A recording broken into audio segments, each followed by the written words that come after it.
창세기 20장을 가서 보시면 장소가 옮겨갑니다. 지금 18장에 어디에 있었죠? 아브라함이요? 헤브론에 있었습니다. 자, 이제 20장 1절에 가서 보시면 아브라함이 거기서 했을 때 거기가 헤브론입니다. 네게부 땅으로 옮겨가 가데스와 술 사이 그랄에 거류했다. 어디로 갔어요? 그랄로 갑니다. 그랄로 갔다는 얘기는 애굽 쪽에 좀 더 가까이 갔다라는 뜻이 되겠습니다. 장소가 이동됐다라는 거 확인해 주시고요.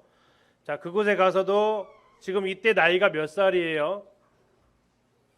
99세. 사라의 나이는 89세. 그런데 여전히 걱정하는 것은 너무 예뻐. 뭐가 끊어졌는데? 생리도 끊어졌는데 너무 예뻐서 그대로 뒀다가는 내가 죽을 줄 몰라. 그래서 그가 택한 것은 또다시 누이 동생이라고 해라. 상상이 가세요. 얼마나 예뻤을지. 생리가 끊어지는 나이가 됐고, 뭐 그때 당시 수명 계산으로 하면 127세에 죽었고 90세 정도 하면 우리나라 현재 80세에 살 수 있다고 했을 때 몇 살로 환산이 될까요? 약 130대, 90대, 80대 몇 살로 환산이 돼요? 비례식으로 풀면 아무리 짧게 잡아도 40대 후반 50대시거든요. 그런데 빼앗길 정도로 예뻤다라는 거죠. 그래서 이제 이것을 이제 풀지 못하는 그 고민하는 어떤 드라마는 이렇게 표현해요. 이 하나님의 사자가 나타난 이후부터 사라가 회춘했다라고. 딸을 그 아기를 낳을 몸의 준비가 되어져 가고 있었다. 회춘했다라고 표현하시는 분도 있는데 그만큼 안 믿어지는 상황이란 얘기죠. 어쨌든 거기에서도 89세 된 사라의 미모 때문에 아브라함은 또다시 아내를 누이 동생이라고 하는 이런 모습을 범죄를 하게 됩니다. 이때 아비멜렉이 이제 범죄하려고 했지만 하나님께서 막으셨고 아브라함은 변명을 하죠. 우리 가는 곳마다 그렇게 약속을 했기 때문에 그렇습니다. 그런데 그렇게 하면서 그가 핑계를 댔던 것은 뭐냐면 이 땅 백성이 하나님을 두려워하지 않았다라는 얘기입니다. 20장 11절 보시겠습니다. 20장 11절 아브라함이 이르되 이곳에서는 하나님을 두려워함이 없으니 내 아내로 말미암아 사람들이 나를 죽일까 생각하였으며 하나님을 두려워하지 않으면 뭐 한다라는 얘기예요? 사람을 마음껏 죽일 수도 있다라는 겁니다. 하나님을 두려워하지 않으면 사람한테 함부로 하더라라는 거예요. 하나님을 두려워하지 않으면 무법천지가 되더라는 얘기예요. 아브라함의 궁색한 변명이지만 어쩌면 이것은 사실입니다. 우리가 하나님을 두려워하지 않을 때 사람들한테 어떻게 해요? 마구 대합니다. 나보다 조금 지위가 낮거나 나보다 조금 가난하거나 힘이 없거나 하면 요즘 말로 갑질을 해대죠. 왜요? 이것은 뭐예요? 하나님을 두려워함이 없는 거라고 아브라함은 이야기를 합니다. 자, 이때 이제 아비멜렉은 은천계로 사라의 수치를 가리게 해주죠. 참 아브라함은 부끄럽게 부자가 되죠. 두 번 애굽 가서도 그랬잖아요. 사라 해가지고 바로가 그냥 많이 돈 줘가지고 부유했다가 또 여기 갔더니 은천계 주면서 또 부유해집니다. 근데 이 부유가 부가 아닌 참 부끄러운 거죠. 동일하게 바로한테도 네가 어찌하여 이렇게 했느냐라고 이렇게 호통을 맞았는데 여기에서도 동일하게 또한 그런 호통을 맞는 참 명예롭지 못한 모습을 보게 됩니다. 그럼에도 아브라함이 아비멜렉을 기도할 때에 하나님은 그 재앙을 없게 해줍니다. 왜 그렇게 하셨을까요? 아브라함 뭐가 예쁘다고. 아마도 이것은 아브라함을 보호하시기 위한 하나님의 특별한 은혜가 아닌가 싶습니다. 그렇게 해야만 이 정도 사람이구나라고 했을 때 해코지를 안 할 것 같아서 하나님 그렇게 은혜 베푸신 것 같고요. 이것은 이제 이삭이 태어나는 마지막 고비가 됩니다. 그랄의 위치가 어디냐 이렇게 해보면요. 여기가 이제 그랄입니다. 지중해 바로 옆에가 지중해인데 이 지중해에서 가까운 곳에 있습니다. 하란에서 이제 브엘세바 거쳐서 일로 갔을 거예요. 자, 이 그랄 땅의 모습인데요. 이제 그래도 괜찮은 기근을 견딜 만한 지역을 볼 수 있습니다. 영상 올려드리도록 할게요. 좀 정리를 하면요. 14장부터 자, 헤브론에서 부지중의 손님을 그가 접대를 합니다. 위치가 어디라고요? 헤브론. 창세기 몇 장이죠? 18장입니다. 18장. 자, 그러다가 이제 20장에서 어디로 갔다고요? 그랄로 옮겨갑니다. 여기서 아비멜렉에게 사라는 자기 누이 동생이라고 속이면서 또 한 번의 부끄러운 행동을 합니다. 그리고 그가 돌아온 곳이 세 번째 어디로 떠나와요? 브엘세바로 그가 옮겨오게 됩니다. 브엘세바로 그가 옮겨와서 이제 거기서 생활을 하게 되죠. 그리고 거기에서 이삭을 출생하게 됩니다. 21장에서 하나님의 약속대로 1년 후에 아브라함과 사라는 이삭을 낳게 됩니다. 여호와께서 말씀하신 대로 그렇게 이루어지는 것을 볼 수 있습니다. 21장 1절을 잠깐 보시겠습니다. 21장 1절 여호와께서 뭐 하신 대로요? 말씀하신 대로 사라를 돌보셨고 여호와께서 말씀하신 대로 사라에게 행하셨습니다. 아브라함과 사라의 행동이 어찌 됐든 관계없이 하나님께서 자신의 약속에 신실하심을 보여주고 있습니다. 100세에 그 아들을 낳았고 난지 8일 만에 할 일을 행하고 이름을 이삭이라고 짓습니다. 그러면서 이렇게 합니다. 하나님이 나를 웃게 하셨다. 그래서 듣는 자가 다 나와 함께 웃으리로다. 이삭은 웃음으로 시작해서 웃음으로 마무리되는 인물 같습니다. 그런데 문제가 생깁니다. 젖되는 날 3살 때가 됐을 것으로 보통 추측을 하게 되고요. 큰 잔치를 베풉니다. 그런데 사라가 보니까 16살짜리 아이하고 3살짜리 아이가 놉니다. 그런데 싸우다가 갑자기 이삭이 아마 앙 하고 왔을 거예요. 예. 저희도 이제 강훈이 예림이 놀다가 가끔씩 예림이가 앙 하고 오거든요. 왜 그런 일이 벌어지죠? 예, 같이 놀다가 이제 힘이 세니까 자기 마음대로 하니까 이제 야는 힘 없으니까 억울한 거죠. 16살짜리 이스마엘하고 3살짜리 이삭이 노는데 뭐 그냥 그려지는 그림 아닙니까? 앙하고 오니까 이삭을 바라보는 사례. 근데 그 표현이 참 재미있어요. 누가 본즉이요? 사라가 본즉 이렇게 나와요. 사라가 본즉. 21장 9절 보세요. 사라가 본즉 아브라함의 아들 애굽 여인 하갈의 아들이 이삭을 놀리는지라. 누가 봤다고요? 사라가 본즉. 만약에 하갈이 본즉 이렇게 했으면 뒤에가 어떻게 바뀌었을까요? 하갈이 본즉 뭐 둘이 잘 놀았더라 했겠죠. 뭐 아니면 이삭이 많이 까불더라 했겠든지. 근데 사라가 본즉 하는 거예요. 사라가 본즉 이삭이 자기 이스마엘에게 놀림 당하고 막 울고 이렇게 상황 보니까 속이 굉장히 불편했죠. 그래서 어떻게 합니까? 또 아브라함한테 찾아갑니다.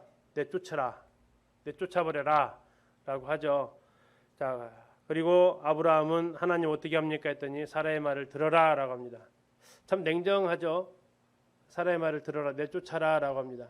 근데 이것은 갈라디아서 나중에 신약에 와서 갈라디아에서의 그대로 하나님의 귀한 진리를 드러내는 예화로 사용이 되어집니다. 육신의 자식입니다. 아브라함은요, 이삭은요, 언약의 자손이에요. 하나님의 약속의 자손이에요. 하나님의 말씀대로 된 거예요. 말씀대로 된 것. 말씀의 아들이면 육신의 자식은 어떻게 된다고요? 내어 쫓아야 된다는 얘기예요. 이것은 이 실제 사건도 되지만 오늘날 우리에게는 이것은 우리 삶에 굉장히 중요한 교훈으로 온다는 얘기죠. 내 육신적인 생각하고 하나님의 말씀하고 충돌이 되어지면 어떻게 해야 된다고요? 육신을 쫓아내야 된다고요. 육신을 쫓아내는데 아브라함의 특징 어떻게 쫓아내요? 즉시.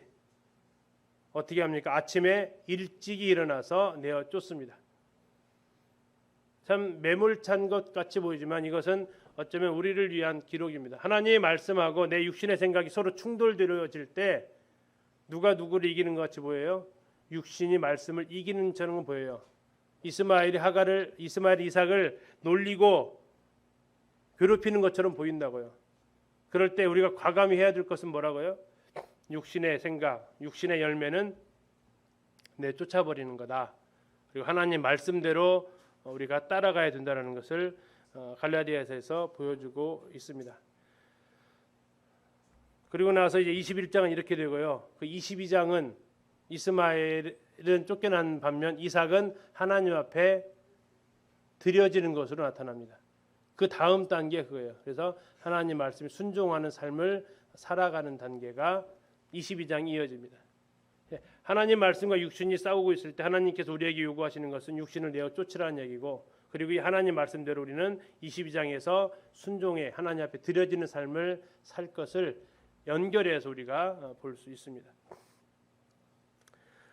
그리고 이제 하나님께서 아브라함과 아비멜렉이 또 언약을 맺게 하는데 브엘세바에서 또 한 번의 언약을 맺습니다. 아비멜렉이 이번에는 찾아옵니다. 22절 21장 22절 보시면 그때 아비멜렉과 그 군대 장관 비골이 아브라함에게 말하여 이르되 네가 무슨 일을 하든지 하나님이 너와 함께 계시도다. 이것을 본 거죠. 그래서 이곳에 와서 두 사람이 서로 맹세를 합니다. 상호 불가침 조약을 맺게 되고요. 그곳에 이름을 21장 33절에서 아브라함은 브엘세바에 에셀 나무를 심고 거기서 영원하신 여호와 이름을 불렀다라고 얘기하고 있습니다. 영원하신 여호와 이름을 불렀던 곳 브엘세바가 이제 성경에 나오는데요. 자, 이 바란 광야는 누가 살았던 곳이라고요? 이스마엘이 거주했던 지역이 바란 광야입니다. 바란 광야, 우리는 대한민국에서 광야가 있어요, 없어요? 없죠. 전혀. 그래서 광야가 어떻게 생겼는지를 우리는 알 수 없습니다. 그래서 이제 이스라엘 성기답사 가면 저희들이 광야 투어를 좀 하는데요. 한번 가보겠습니다. 네. 보세요. 광야 좌우로 그렇죠? 단은 안 잡혔지만 좌우로 굉장히 높다라고 하는 네. 느낌이 들죠? 계속 바란 광야예요? 예, 그리고 아스팔트 포장으로 해서 지금은 편하게 저렇게 갔지만 그 이스라엘 백성들은 주변에 뭐가 보이세요? 저 크고 두려운 광야를 다 걸어가야 돼요. 아, 자, 그리고 이제 바란 광야 제 북단에 가면 저기 절벽같이 띠처럼 쫙 이렇게 연결이 돼 있어서 구분이 확실히 돼, 구분이. 세상에. 예, 미국의 그랜드 캐년처럼. 네. 근데 저 위에서 보면 저 보세요 한번. 네. 보면 정말 저기서 보면 저게 한눈에 다 들어와요. 오. 크고 두려운 광야라는 게 네. 뭐 지형이 보세요. 와. 한눈에 그냥 경계선에서. 계속 나와, 계속 나와. 그렇죠. 예? 좀 지나가는 사람은 힘들겠지만 절경이네요. 대박. 예, 보는 것은 좋죠. 살려면 참 고민이 많이 들어가는. 아까 이제 요 멘트에 나왔지만 크고 두려운 광야라고 모세오경 뒤에 우리가 나중에 이제 보게 될 겁니다. 정말 뭐 그늘 하나 없고 풀 한 폭이 구경하기 어려운 이곳에 이스마엘이 이제 바란 광야로 들어가서 살다가 이제 에돔의 시조가 되죠. 그리고 언약을 맺었던 곳 브엘세바입니다. 텔 브엘세바 아브라함의 그 거주지. 저희들이 도착하면 이제 이쪽으로 해서 이렇게 올라가게 되면 여기 지금 지붕 씌워진 것이 잠깐 보이는데요. 이게 지금 지붕 씌워진 게 보이는데 이게 지금 이제 우물입니다. 우물. 성문 바로 입구에 이제 우물이 있고 이게 이제 쭉 들어가면 주거지가 이렇게 있습니다. 그리고 이쪽으로 들어가면 이제 저수조, 물을 모아놓은 저수조가 이렇게 있습니다. 이제 맹세 우물, 아비멜렉 여호와께서 아브라함과 함께 하시는 보고 아브라함과 맹세했던 곳 브엘세바. 이 브엘세바의 뜻은 맹세의 우물 또는 7개 우물이라는 뜻을 또한 가지고 있습니다. 브엘세바에서 무슨 나무 심었다고요? 에셀 나무를 심었다고 말하고 있습니다. 이 브엘세바에 지금도 에셀 나무가 이렇게 심어져 있습니다. 사이즈 비교하시라고 그 나무 앞에서 한번 찍어봤어요. 굉장히 큰 나무가 이렇게 세워져 있죠. 나무 이파리의 모습입니다. 뭐 닮았어요?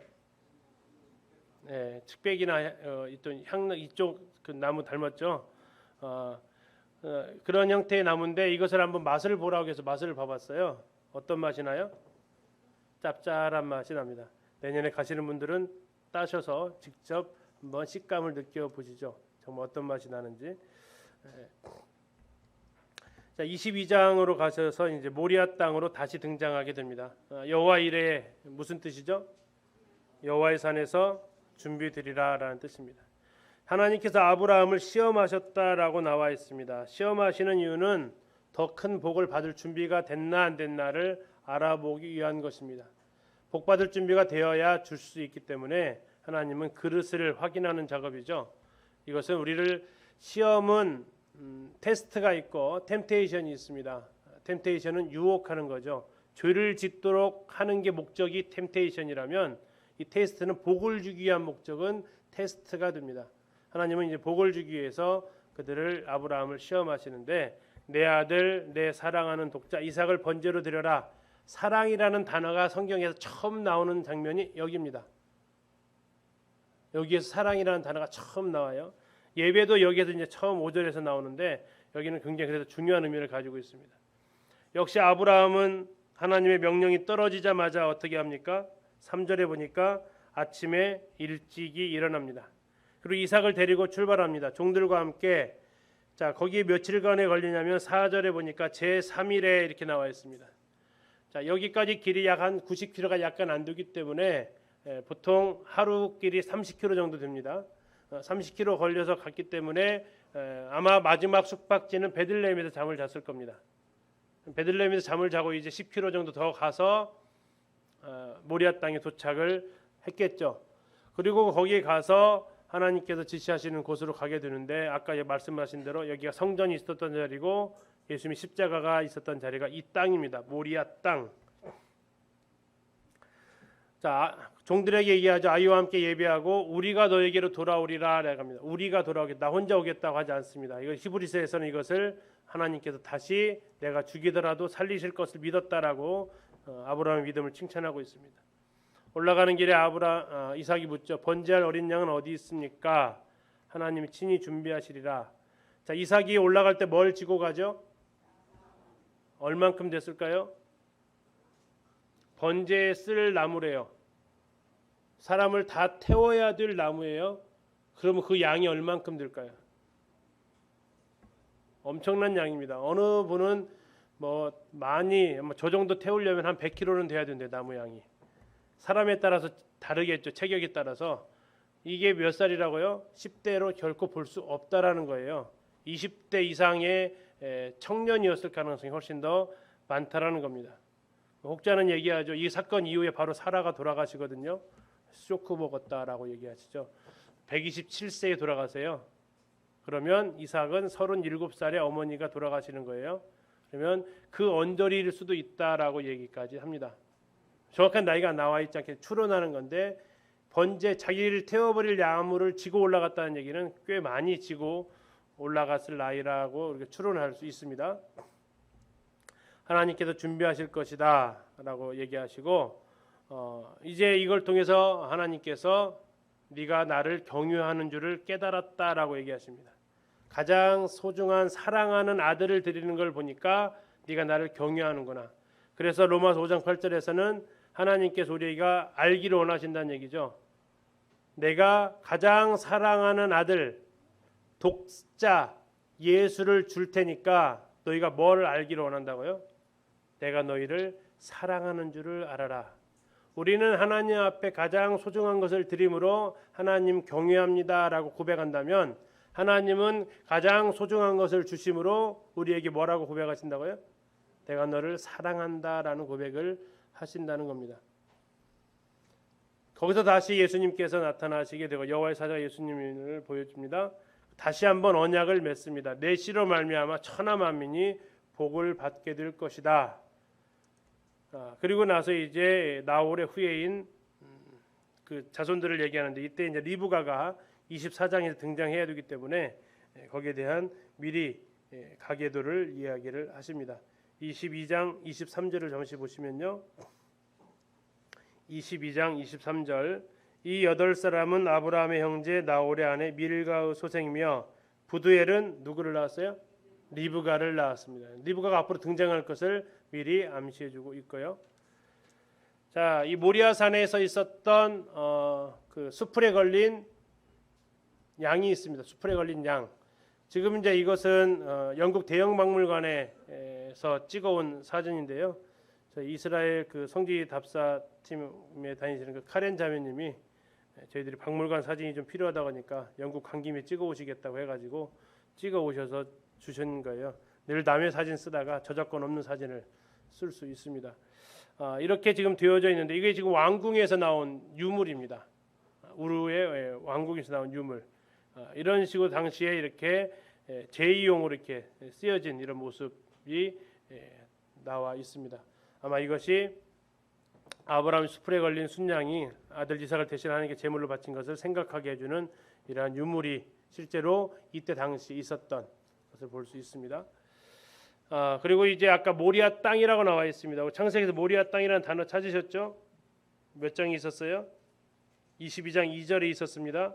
단어를 좀 이런 부분들은 좀 기억을 해두셨다가 표시해 주셨다가 나중에 나올 때 참고하시면 좋겠습니다. 22장 2절에 독자 이삭을 데리고 어디로 가라고 했어요? 모리아 땅으로 가서라고 나와 있습니다. 바로 이 자리입니다. 이 자리. 지금 이 뒤에 보이는 여기 지금 돔이 하나 있습니다. 여기 돔이 하나 있죠. 회색 돔이 하나 있죠. 여기가 지금 성묘 예수님 묻히셨다는 그 무덤 자리가 되겠습니다. 이쪽이 이제 황금돔이고 성전이 있었던 자리고 예수님 묻히셨던 무덤이 있던 자리로 추정되는 성묘교회가 여기 뒤에 있습니다. 저희들이 이제 비아 돌로로사 가면 이쪽으로 쭉 따라가지고 여기까지 이렇게 새벽에 가기는 하는데요. 예수님이 달리셨던 곳, 성전이 있었던 곳, 이삭의 타작마당을 구입했던 곳, 이삭이 번제로 드려지려고 했던 이 장소, 멜기세덱이 아브라함에게 나타났던 땅, 전부 다 이 땅입니다. 예루살렘, 모리아 땅. 성경에서는 창세기 14장에서 사회 골짜기, 왕국의 골짜기라고 나오고요. 예물을 드렸던 거 방금 보셨습니다.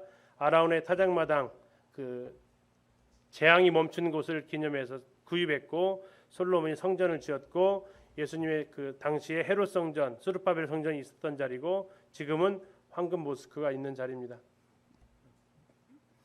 여호와 이레라는 단어가 복합으로 하나님에 대한 표현을 하고 있는데 처음 나옵니다. 이 단어 자체가 창세기에서. 그리고 그 이후에 계속해서 하나님에 대한 여러 호칭이 직접적으로 이렇게 등장하는 모습을 성경에는 이렇게 나와 있습니다. 뭐 우리가 잘 아시는 것은 아마 여호와 니시, 다음에 우리 김선주님 손자 로이, 여기 나오죠. 로이, 시편 23편에 나오는 로이. 다음에 이제 그 손녀는 여기 있죠. 여호와 이레. 이름을 잘 지셨죠. 이렇게 여호와란 이름과 복합적인 이런 단어들이 성경에는 기록이 되어져 있고요. 다시 정리를 하면 헤브론에서 손님 대접했고 그러다가 그랄로 가서 너희 동생이라고 소개했다가 혼나고 브엘세바로 와서 여기에서 이삭이 태어나게 됩니다. 그리고 예루살렘 모리아산까지 올라가서 이삭을 번제로 드리려고 했다가 여호와 이레 하나님을 체험하는 것까지 이렇게 좀 우리가 보셨고요. 다시 끝나고 브엘세바로 돌아오게 되죠. 이 길이 이제 저희들이 베들레헴에 가면 보이게 되는 보아스의 밭이라는 추정되는 곳이 있는데 이곳이 아마 이제 아까 말씀드렸죠. 브엘세바에서 예루살렘까지가 며칠 길이라고요? 3일 길. 마지막 숙박은 어디서 했을 거라고요? 베들레헴에 했을 겁니다. 이건 그 거리상으로 잠잘 때가 아무 데서 자는 것이 아니기 때문에 베들레헴이 만약 그 도시니까 여기서 자고 아마 이 길을 따라서 보이세요? 나귀 타고 가는 이삭하고 아브라함하고 종들하고 보이세요? 믿음의 눈으로 이 길을 걸어갔을 때 어떠한 심정이었을까라고 이렇게. 왜냐하면 뭐 길이 뭐 이렇게 늘 바뀌는 것이 아니니까 이스라엘 땅에 가면 그런 장면들을 이렇게 떠올려 보게 됩니다. 어떤 길이었을까, 어떠한 장면이었을까. 이것이 성경 우리가 조금 더 입체적으로 볼 수 있는 하나의 방법일 수 있습니다. 자, 23장에서 사라가 돌아갔습니다. 127세를 살아요. 그러니까 이삭이 37살까지 함께 살았던 모습을 볼 수 있습니다. 여자가 죽은 나이가 최초로 언급되어진 인물이 사라이죠. 이름을 바꿔준 여자 최초의 인물도 사라입니다. 물론 이름을 지어준 것은 하와가 최초이죠. 그러나 이름이 바뀌어서 불러준 사람은 사라가 최초입니다. 여기에서 이제 아브라함은 사라의 무덤을 이쪽 헤브론으로 올라와서 매장지를 삼습니다. 브엘세바에 있다가 또 다시 헤브론으로 올라왔다는 얘기, 왔다 갔다 했다라는 것을 확인할 수 있죠.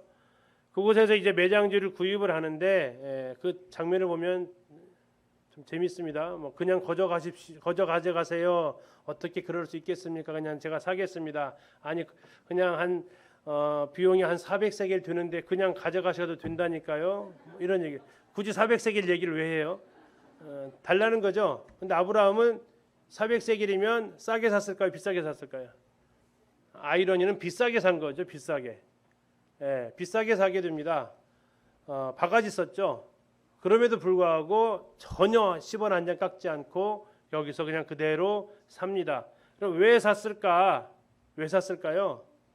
하나님께서 주시겠다고 하셨던 땅이에요. 그러면 우리는 보통 생각하죠. 주시겠다고 생각하면은 뭘로 받을 거라고 생각을 해요? 그렇죠. 공짜로 받을 거 생각하죠. 그러나 하나님께서는 여기에서 우리에게 재물 얻을 능력을 주셨어요. 그래서 그것을 가지고 사는 거죠. 그래서 하나님께 다 공짜라고 생각하는 것이 굉장히 쉬운데 그렇지 않습니다. 재물 얻을 능력을 주신 것이 하나님이시니까 그것을 지불하고 사는 것도 역시 하나님 은혜로 사는 거죠. 만약에 그냥 빌렸다면요, 그 땅에 자기 자손들 묻힐 수가 없습니다. 그래서 아브라함은 대가를 지불합니다. 그래서 나중에 여기에 야곱의 부부까지 맺히게 되고요.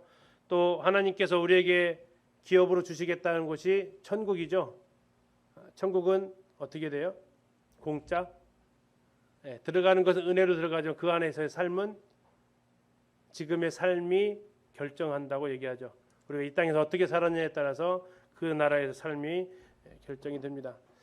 헤브론의 위치를 지도에서 이제 찍으실 수 있어야 돼요. 사해 바다 거의 가운데쯤에 위치하고 있다라고 도시를 좀 하실 수 있어야 되고, 헤브론의 뜻은 연합이라는 뜻을 가지고 있습니다.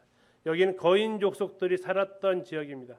기럇 아르바, 거인 아르바를 기념하는 지역이었고요. 해발 930m의 굉장히 높은 산악지대입니다. 예루살렘이 약 780에서 800m 되니까 예루살렘보다도 더 높은 지대에 위치하고 있었고요.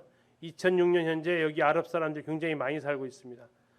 여기 중요한 것은 조상들의 영원한 고향이다. 이스라엘 사람들의 영원한 고향이다. 그래서 나중에 이곳은 여러 가지 사건이 성경에서 일어나게 됩니다.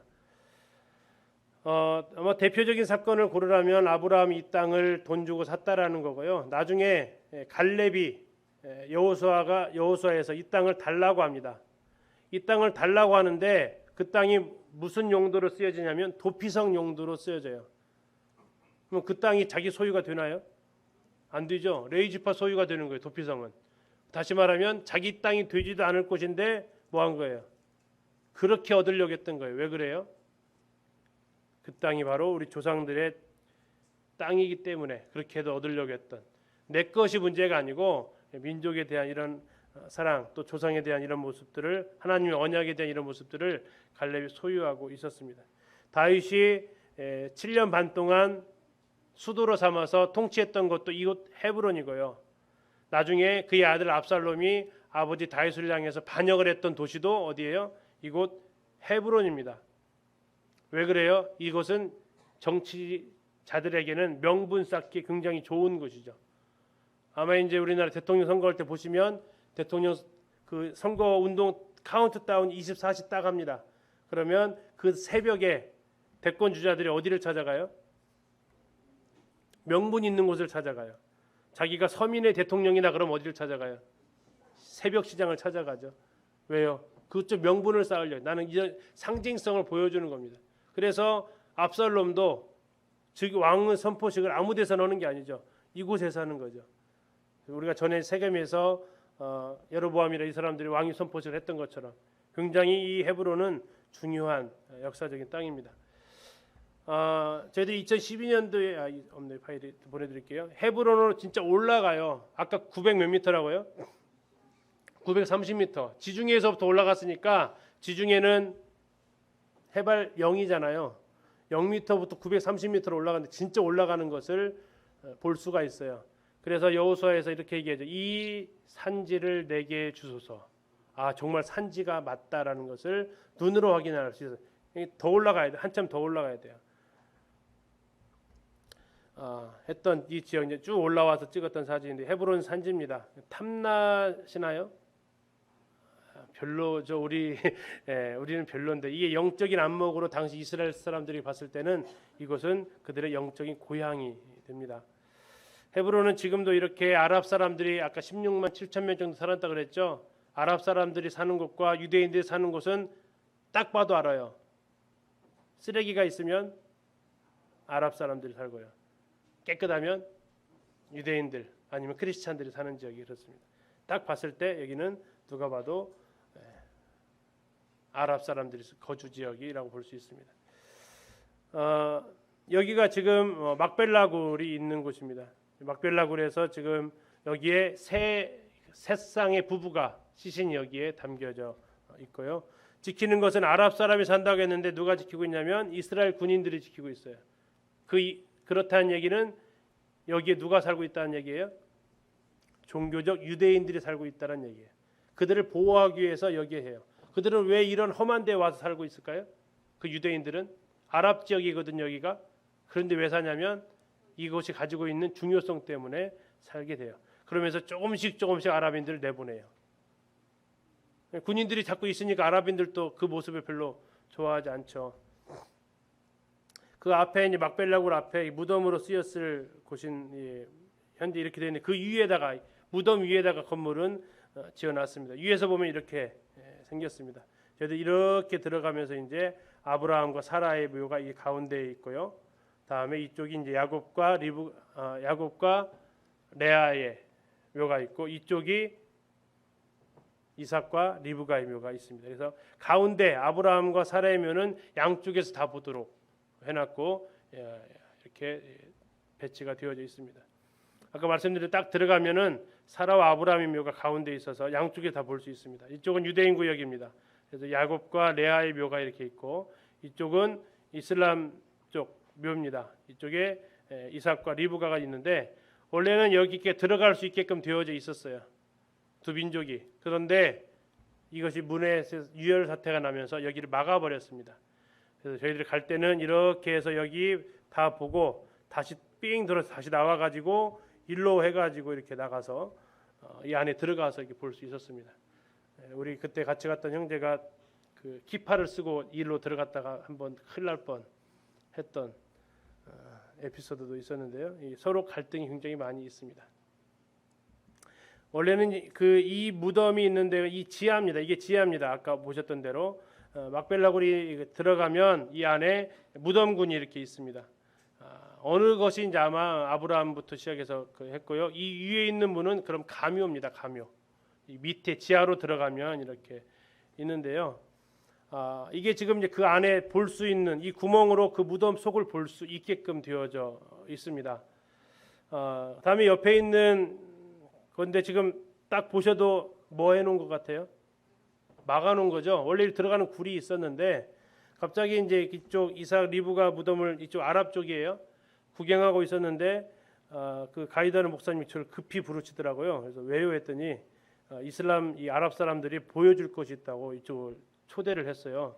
해가지고 보여주는데 돈이 좀 필요하다고 보여주는 대가로 좀 지어줘야 된다고 그래서 용돈을 좀 지어드렸더니 이 카페트를 쫙 거두시더라고요. 그러면서 여기를 딱 보여주면서 이게 이제 그 무덤으로 들어가면서 이게 분쟁이 싸움이 있어가지고 여기를 아예 그냥 출입을 통제해 버린 증거라고 이거 보여주면서 돈을 달라고 했던 그 정도로 굉장히 중요하게 그들이 생각하는 지역 같아요. 지금도 이제 막발라굴에 들어가면 유대인들이 여기 아랍 지역입니다. 그럼에도 불구하고 유대인들이 여기에서 이렇게 성경을 읽고 있는 모습들을 볼 수 있습니다. 올려드릴 테니까 한번 보셔서 유대인들의 그 히브리어를 한번 들어보시면 좋겠습니다. 히브리어. 들어가면 아브라함의 아버지 이게 뜻이 써 있는데요. 제가 읽어드릴 수는 없고 뜻은 이렇습니다. 우리의 아버지 아브라함 라는 뜻을 가지고 있고요. 다음에 유대인 쿼터에는 야곱과 레아의 가묘입니다. 가묘. 지속에 아무것도 없습니다. 무덤 형태만 있고 실제로 무덤은 지하에 있습니다. 다음에 이슬람 쿼터로 가면은 저기 리브가하고 이삭이 이렇게 묻어 있는 이것도 역시 가묘이고요. 아까 돈 주고 받던 데가 이쪽 뒤에 있습니다. 이쪽 뒤에 뒤에 있고요. 작년에 가서 놀라웠던 것 중에 하나가 이곳에 아브넬의 무덤이 있다고 정보를 가지고는 갔는데 어디 있는지는 몰랐어요. 보통 뭐 얘기해주지도 않았으니까. 근데 가다가 가이드한테 물어봤더니 여기가 기라고 하시더라고요. 아브넬의 사울의 군대 장관 아브넬이죠. 이스보셋과의 갈등 가운데 헤브론에 있는 다윗을 찾아왔다가 누구한테 죽죠? 요압한테 죽습니다. 그러면서 다윗이 아브넬의 시신을 어디에다가 장사 지내요? 헤브론에 장사 지내요. 이것은 어떤 의미를 가지고 있어요? 헤브론에 있는 아브넬의 묘입니다. 다윗 왕이 상해를 따라가 아브넬을 헤브론에 장사하고 아브넬의 무덤에서 왕이 소리를 높여 울고 백성도 다 우니라. 약속의 후손들이 묻히는 장소예요. 조상들의 묘가 있는 장소. 그리고 그 바로 옆에 아브넬을 장사 지내요. 그럼 이것을 바라보는 유대인들의 또 이스라엘 사람들의 그 가치관, 뭐 12지파 전부 다 아브라함의 후손들이니까 그들이 바라보는 가치관은 다윗이 아브넬을 죽인 것이 결코 아니다라는 그것을 한편으로 증명해 주기 위한 하나의 그런 모습을 생각해 볼 수 있어요. 헤브론에서 죽었으니까 여기다 묻혀주는 게 아니라 이것은 아무나 묻힐 수 있는 장소가 아니에요. 그래서 아브넬, 억울하게 죽은 아브넬, 내가 죽인 게 아니다. 결코 내가 죽이지 않았다 하면서 그 아브넬의 무덤에서 왕이 소리 높여 웁니다. 그러니까 백성들도 다윗이 이런 것이 아니구나라고 같이 하면서 정치적인 그런 굉장히 위험한 순간을 다윗이 여기서 이겨내는 이런 모습을 성경은 또 기록을 하고 있습니다. 이제 24장에서 이삭이 리브가를 아내로 삼는 장면을 볼 수 있습니다. 늙은 종에게 이삭의 아내를 데려올 것을 얘기합니다. 그래서 어디로 가요? 하란으로 다시 올라가게 됩니다. 거기 누가 살고 있죠? 나홀이 살고 있습니다. 나홀. 자, 그래서 내 고향, 내 족속의 여인 중에 세라. 지금 이 가나안 땅은 함족이 살고 있기 때문에 함족이 아닌 셈족으로 가서 약속의 후손 가운데서 아내를 삼으라라고 얘기합니다. 대신 이삭이 그쪽에서 안 온다고 하면요, 이삭을 데리고 갈까요? 아니다. 이 땅은 나와 내 자손에게 준 땅이기 때문에 이 땅을 떠날 수는 없다. 이 땅을 떠날 수는 없지만 거기에서 아내를 반드시 함족이 아닌 셈족에서 며느리를 취하는 것이 아브라함의 소원이었습니다. 그리고 이제 메소포타미아의 하란에 있는 나홀의 성에 도착하는데요. 메소포타미아가 상부가 있고 하부가 있습니다. 갈대아우르는 하부 메소포타미아고 하란은 상부 메소포타미아가 되죠. 자, 거기에서 이제 이 종이 기도를 합니다. 하나님, 제가 순적하게 만나게 해주십시오. 제가 물동이 이제 기도를 하는데 물을 좀 달라고 하겠습니다. 그럴 때 상대방의 반응이 예 드십시오 하게 되면 아니고 그 여자가 어디까지 얘기해야 돼요? 내가 당신의 낙타도 마시게 하겠습니다라고 해야 하나님이 주신 며느리감으로 알겠습니다. 낙타가 몇 마리가 먹었을까요? 낙타 몇 마리가 먹었어요? 24장 가서 보시죠. 24장 10절입니다. 이에 종이 그 주인의 낙타 중 몇 마리요? 10필. 자, 10필이면은 몇 마리예요? 한 필에 2마리씩인가요? 10마리지 않아요? 한 필에 1마리일 거예요. 네. 자, 결이쏘하고 착각하시는 것 같은데 한 결이가 2마리고요. 한 필은 그냥 하나 할 겁니다. 갑자기 헷갈렸어요. 자, 낙타 10마리가 물을 얼만큼 먹을까요? 한 동이 먹을까요? 네, 뭐 딱 봐도 어마어마하게 먹을 양인 것은 아실 겁니다. 그래서 대략 뭐 아무리 조금 먹어도 20리터 정도는 소모가 되니까 10마리면 200kg. 그런데 이스라엘의 그 하란의 물은 수도꼭지 틀면 나오는 물이 아니죠. 어떻게 해야 돼요?